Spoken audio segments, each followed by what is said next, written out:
ನೀವು ಈ ಶಾಲೆಯ ಪ್ರಾಂಶುಪಾಲರಾಗಿದ್ದೀರಿ ಅಂತ ಕಲ್ಪಿಸ್ಕೊಳ್ಳಿ. ಇಲ್ಲಿ ಎಲ್ಲ 5 ತರಗತಿಗಳ ದಾಖಲಾತಿ ಮತ್ತು ಹಾಜರಾತಿ ದತ್ತಾಂಶ ನಿಮಗಿದೆ. ಒಂದು ಪ್ರಶ್ನೆ, ಯಾವ ತರಗತಿಯಲ್ಲಿ ಹೆಚ್ಚು ಗೈರಾಜರಾತಿಯಾಗಿದೆ? ನೀವು ತಕ್ಷಣ ಹೇಳ್ಬೋದೇ? ನೀವು ಸಂಖ್ಯೆಗಳನ್ನ ಒಂದೊಂದಾಗಿ ಪರಿಶೀಲಿಸಿ ವ್ಯವಕಲನವನ್ನ ಮಾಡಿದ್ರೆ ಅದಕ್ಕೆ ಸಮಯ ಬೇಕಾಗುತ್ತೆ. ಆದ್ರೆ ಇದರಿಂದ ನಿಮ್ಮ ಕಣ್ಣುಗಳು ನೇರವಾಗಿ ತರಗತಿ 6ರ ಕಡೆ ಹೋಗುತ್ತೆ. ಅದರ ನಡುವೆ ಇರುವಂತಹ ವ್ಯತ್ಯಾಸವನ್ನ ನೋಡ್ತೀರಾ ನೀವು, 9 ಅಂತೇಳಿ. ಮುಗೀತು, ಕ್ಯಾಲ್ಕುಲೇಟರ್ ಬೇಡ, ಲೆಕ್ಕ ಹಾಕುವ ಅಗತ್ಯನೂ ಇಲ್ಲ. ಇದೇ ಜೋಡಿ ಸ್ತಂಭ ನಕ್ಷೆಯ ಪವರ್. ಇಂದು ನಾವು ಜೋಡಿ ಸ್ತಂಭ ನಕ್ಷೆ ಅಂದ್ರೆ ಡಬಲ್ ಬಾರ್ ಗ್ರಾಫ್ನ ಸಂಪೂರ್ಣವಾಗಿ ತಿಳ್ಕೊಳ್ತೇವೆ. ಈ ಜೋಡಿ ಸ್ತಂಭ ನಕ್ಷೆಯಲ್ಲಿ ಪ್ರತಿಯೊಂದು ತರಗತಿಗೆ 2 ಸ್ತಂಭಗಳನ್ನ ಪಕ್ಕಪಕ್ಕದಲ್ಲಿ ಇಡಲಾಗಿದೆ. ಪ್ರತಿ ಸ್ತಂಭ ವಿಭಿನ್ನ ಬಣ್ಣದಲ್ಲಿದ್ದು ಹೋಲಿಸಲಾಗುವ ಪ್ರತಿಯೊಂದು ಗುಂಪನ್ನ ಸೂಚಿಸುತ್ತೆ. ಈ 2 ಸ್ತಂಭಗಳು ಸೇರಿ ಒಂದು ಕ್ಲಸ್ಟರ್ ಅಥವಾ ಸಮೂಹವಾಗುತ್ತೆ. ಪ್ರತಿ ಸಮೂಹದಲ್ಲಿ 2 ಕಾಲಂಗಳಿರೋದ್ರಿಂದ ಇದನ್ನ ನಾವು ಕ್ಲಸ್ಟರ್ಡ್ ಕಾಲಮ್ ಗ್ರಾಫ್ ಅಥವಾ ಸಮೂಹ ಸ್ತಂಭ ನಕ್ಷೆ ಅಂತ ಕರಿತೇವೆ.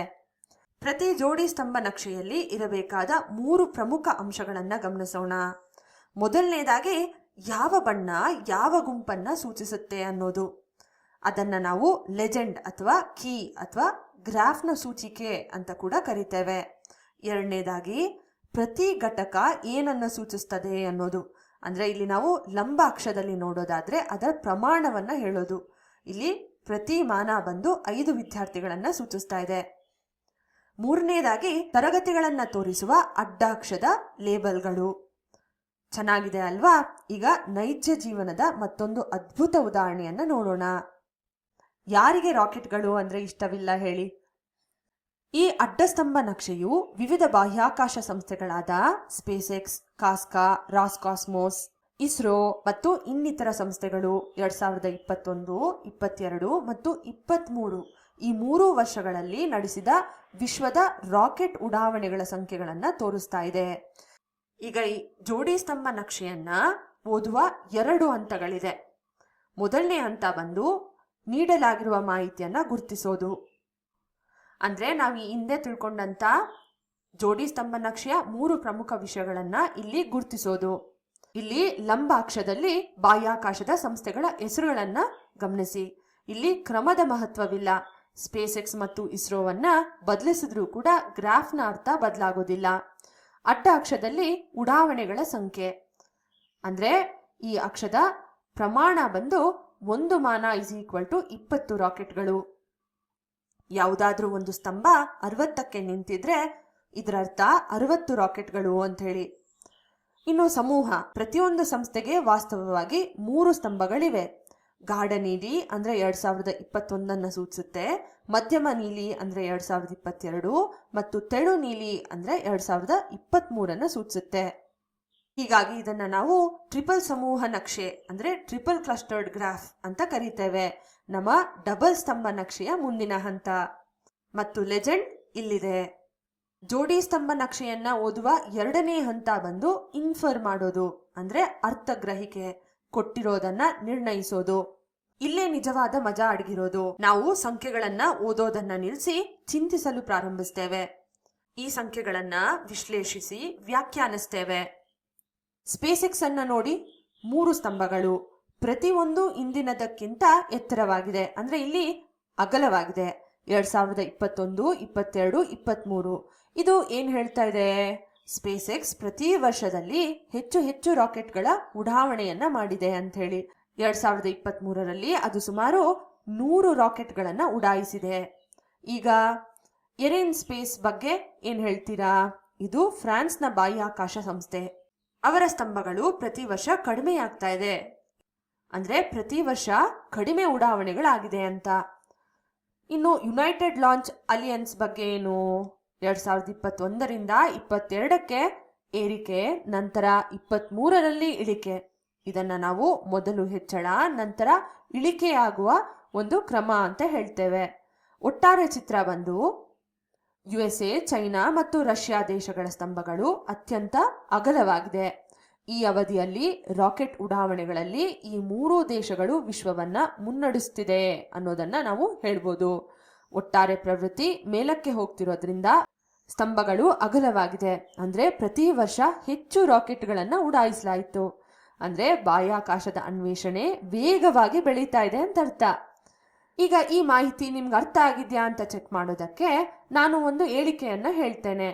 ನೀವು ವಿಡಿಯೋನ ವಿರಾಮಗೊಳಿಸಿ ನನ್ನ ಹೇಳಿಕೆ ಸತ್ಯನಾ ಸುಳ್ಳ ಅಂತ ಹೇಳಬೇಕು.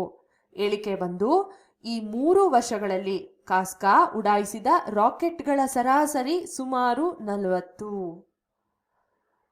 ನೀವು ನಿರ್ಣಯಿಸಿದ್ದೀರಾ ಅಂತ ಭಾವಿಸ್ತಾ ಕಾಸ್ಕಾ ಸುಮಾರು 35, 40, 45 ರಾಕೆಟ್ಗಳನ್ನು ಉಡಾಯಿಸಿದೆ.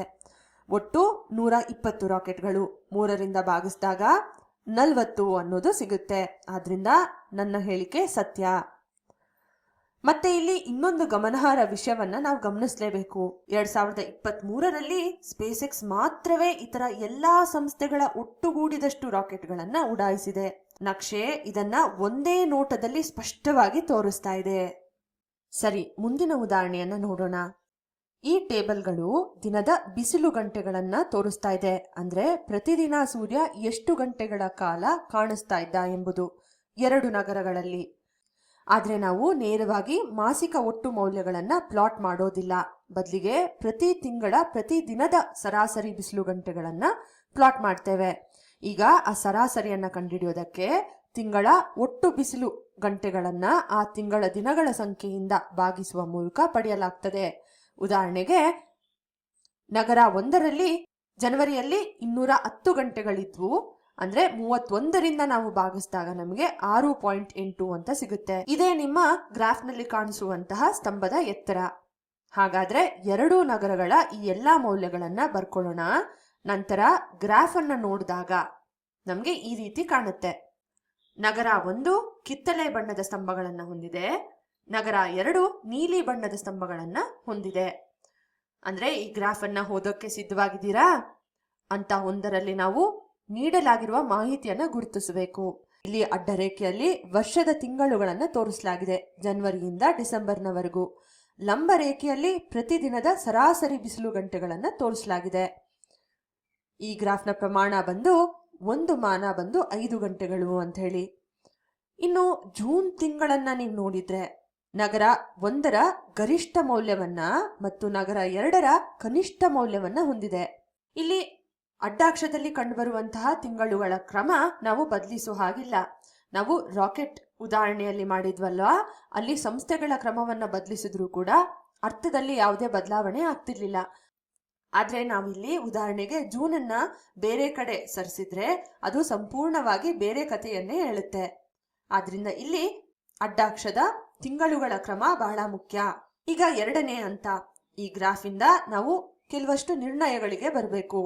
ನಗರ 1ರಲ್ಲಿ ನೋಡಿ, ಕಿತ್ತಳೆ ಸ್ತಂಭಗಳು ಅವು ಜನವರಿಯಲ್ಲಿ ಕಡಿಮೆಯಿಂದ ಪ್ರಾರಂಭವಾಗಿ ಕ್ರಮೇಣವಾಗಿ ಹೆಚ್ಚಾಗುತ್ತೆ. ಜೂನ್ನ ವೇಳೆಗೆ 18ರಿಂದ 19 ಗಂಟೆಗಳ ದಿನದ ಬೆಳಕು ಸಮಯವನ್ನ ಅಂದ್ರೆ ಗರಿಷ್ಠವನ್ನ ತಲುಪುತ್ತೆ. ನಂತರ ಮತ್ತೆ ಇಳಿಯುತ್ತೆ. ಡಿಸೆಂಬರ್ನಲ್ಲಿ ಕೇವಲ 6 ಗಂಟೆಗಳ ಮಟ್ಟಕ್ಕೆ ಬರುತ್ತೆ. ಅದೇ ನಗರ 2ರಲ್ಲಿ ನೀಲಿ ಬಣ್ಣದ ಸ್ತಂಭಗಳಲ್ಲಿ ನೋಡಿ, ಅವು ಡಿಸೆಂಬರ್ನಲ್ಲಿ ಹೆಚ್ಚು, ಜೂನ್ನಲ್ಲಿ ಅತ್ಯಂತ ಕಡಿಮೆ ಮಟ್ಟಕ್ಕೆ ಇಳಿಯುತ್ತೆ. ಇದು ಸಂಪೂರ್ಣವಾಗಿ ವಿರುದ್ಧ ಮಾದರಿ. ನಗರ 1ರಲ್ಲಿ ಗರಿಷ್ಠ ಮತ್ತು ಕನಿಷ್ಠ ಮೌಲ್ಯಗಳು ನಗರ 2ಕ್ಕಿಂತ ಹೆಚ್ಚು ತೀವ್ರವಾಗಿದೆ. ಅಂದ್ರೆ ನಗರ 1ರ ಗರಿಷ್ಠ ದಿನದ ಬಿಸಿಲು ಗಂಟೆಗಳು ನಗರ 2ಕ್ಕಿಂತ ಹೆಚ್ಚಾಗಿದೆ. ನಗರ 1ರ ಕನಿಷ್ಠ ಬಿಸಿಲು ಗಂಟೆಗಳು ನಗರ 2ಕ್ಕಿಂತ ಕಡಿಮೆಯಾಗಿದೆ. ಇಲ್ಲಿದೆ ಮತ್ತೊಂದು ಸುಂದರವಾದ ನಿರ್ಣಯ. ಜೂನ್ನಲ್ಲಿ ನಗರ 1ರಲ್ಲಿ ಬೇಸಿಗೆ ಆಗಿದ್ರೆ ಅದೇ ಸಮಯದಲ್ಲಿ ನಗರ 2ರಲ್ಲಿ ಚಳಿಗಾಲ ಇರುತ್ತೆ. ಈ 2 ಸ್ತಂಭ ನಕ್ಷೆಗಳು ಪರಸ್ಪರ ಕನ್ನಡಿ ಇದ್ದಂತೆ. ಈ ಮಾಹಿತಿಗಳಿಂದ ಈ 2 ನಗರಗಳು ಎಲ್ಲಿವೆ ಅನ್ನೋ ಕಲ್ಪನೆ ನಿಮ್ಗೆ ಸ್ವಲ್ಪ ಮೂಡಿ ಬಂದಿರುತ್ತೆ ಅಂತ ಭಾವಿಸ್ತೇನೆ. ನಗರ 1 ಬಂದು ಫಿನ್ಲ್ಯಾಂಡ್ನ ಹೆಲ್ಸಿಂಕಿ ಮತ್ತು ನಗರ 2 ನ್ಯೂಜಿಲ್ಯಾಂಡ್ನ ವೆಲ್ಲಿಂಗ್ಸ್ಟನ್ ಆಗಿದೆ. ನಗರ 1 ಮತ್ತು ನಗರ 2 ಕ್ರಮವಾಗಿ ಉತ್ತರಾರ್ಧ ಮತ್ತು ದಕ್ಷಿಣಾರ್ಧ ಗೋಳಗಳಲ್ಲಿ ಸಮಭಾಜಕ ವೃತ್ತದಿಂದ ದೂರ ಇವೆ. ಜೂನ್ನಲ್ಲಿ ಉತ್ತರಾರ್ಧ ಗೋಳವು ಅಂದ್ರೆ ನಾರ್ದರ್ನ್ ಹೆಮಿಸ್ಫಿಯರ್ ಸೂರ್ಯನೆಡೆಗೆ ವಾಲಿರೋದ್ರಿಂದ ಹಗಲು ದೀರ್ಘವಾಗಿರುತ್ತೆ. ಇಲ್ಲಿ ಬೇಸಿಗೆ ಕಾಲವಾಗಿರುತ್ತೆ. ಹಾಗೆಯೇ ದಕ್ಷಿಣಾರ್ಧ ಗೋಳವು ಅಂದ್ರೆ ಸದರ್ನ್ ಹೆಮಿಸ್ಫಿಯರ್ ಸೂರ್ಯನಿಂದ ದೂರ ವಾಲಿರೋದ್ರಿಂದ ಹಗಲು ಕಡಿಮೆಯಾಗಿರುತ್ತೆ ಹಾಗೂ ಇಲ್ಲಿ ಚಳಿಗಾಲವಾಗಿರುತ್ತೆ. ತಲೆ ಕೆಳಗಾದ ಋತುಮಾನದ ಹಗಲು ಮಾದರಿಗೆ ಕಾರಣ ಬಂದು ನಗರಗಳು ವಿರುದ್ಧ ಅರ್ಧಗೋಳಗಳಲ್ಲಿ ಇರುವುದಾಗಿದೆ. ಮೌಲ್ಯದಲ್ಲಿನ ದೊಡ್ಡ ವ್ಯತ್ಯಾಸಕ್ಕೆ ಕಾರಣ ಅವುಗಳು ಭೂಮಧ್ಯ ರೇಖೆಯಿಂದ ದೂರದಲ್ಲಿರೋದಾಗಿದೆ.